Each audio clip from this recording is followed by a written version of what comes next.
Good morning, y'all. There's days that things are slow, and then there's days that things move 100 miles an hour, and today is one of those days. We have projects going on in Cunningham, in Stewart, and here in Southside. We're pouring this front slab for a customer's home, and there's a lot of considerations for this front slab because it's a basement home. So there's a 10-foot drop right here with fill, gravel fill, and then we have to connect the slab into the block that's core filled. So we have to have rebar with epoxy so that slab doesn't sink. But yeah, things are going good.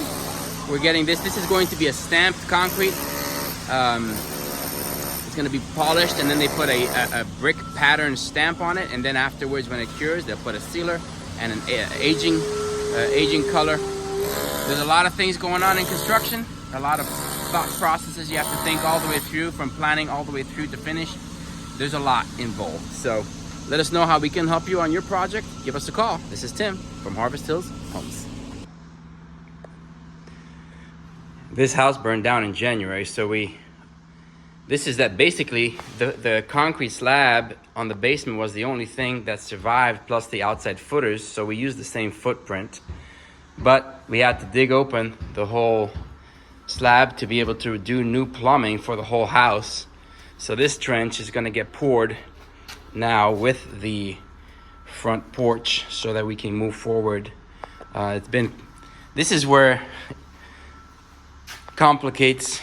You have an element of renovation in an element of new construction. This whole house is new construction, except for elements of the plumbing that had to be tied into the old septic system, which is outside that over there.